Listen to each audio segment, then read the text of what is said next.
you coach a lot of CEOs, and I mean, at this point, you said a lot of mid-sized organizations, but I'm sure you started with larger organizations to achieve their growth aspirations. So, what has changed in the last 2 years when in how these kinds of transformations and growth journeys are getting addressed?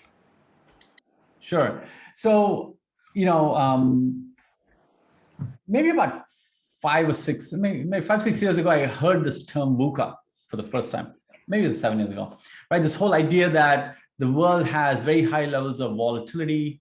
So VUCA is VUCA, volatility, very high levels of uncertainty, complexity, and ambiguity. Correct. Right? And because I was delivering work around the world, right? I was doing work in Asia, Australia, Africa, North America, and so forth.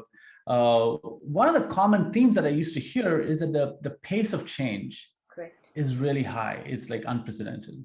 Correct. And what has happened in the last couple of years is nobody questions the VUCA world any longer. Everybody's kind of accepted that we absolutely are living in a VUCA world, right? Correct. So if you just think about the pandemic, how it came out of nowhere and disrupted the whole world, right? It wasn't just isolated. The entire world was affected by it. And how did people respond? How did companies respond? Those forces are in play. And then on the other hand, you see that there's some, if you look at the financial markets, some companies are appreciating dramatically. Correct. A $1 trillion valuation was unheard of a few years ago, and now there's several companies in that space. Yes. But also the volatility has gone up, right? You think about it, Facebook a few months ago had a market cap of over $1 trillion. Correct. And then on one day, 2 weeks ago, on February 3rd, the stock dipped quite drastically and they lost $250 billion in market cap. Correct. And now Facebook's market cap is less than $600 billion, right? So they've lost about $450 billion in market cap. And so talk about volatility. It's just like up and down, and that can be quite a roller coaster if you think about it. Correct. On the other hand, you have so much innovation happening. Mm-hmm. And you see all these unicorns being born, right? So unicorn being defined as any company with $1 billion valuation or more. Correct. And I recently read an article which basically said that at this point there's more than 1,000 unicorns. Correct. And so now they're saying, do we need a different term, not just $1 billion valuation, maybe a decacorn or something like $10 billion valuation.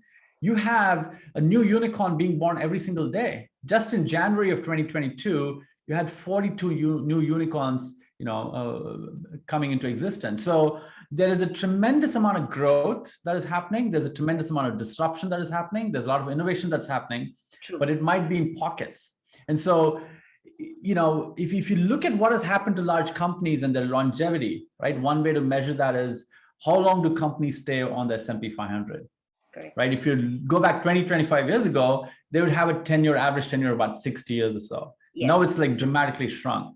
And so, companies are facing a lot of threats, not just from traditional competitors who might be similar sized large companies, correct, but a lot of upstarts who are coming in from nowhere and redefining entire industries. You correct. Think about the Uberization or the Airbnbs and so on and so forth, where they're really kind of understanding the customer value chain and correct. Coming and saying, I'm going to take this one piece and yes. do it so much better than anybody else that the others become irrelevant. And correct. So companies have realized that they have to be able to respond more effectively. Mm-hmm. What that means is the old leadership models may no longer be effective. Correct. Right? So in the past, a lot of companies relied on a top-down command and control leadership model. Correct. Right? It gave them tremendous results for decades or centuries. Correct. But they're realizing that that is no longer going to scale, especially in an agile world. Correct. And so they have to operate differently, right? It's not just about having a bunch of really smart people in the ivory towers. They have to learn how to empower the entire organization and bring out the ideas from all around, kind of more of a bottoms-up approach. And that is, I think, driving a lot of innovation and growth and so forth in most companies. Wonderful, wonderful.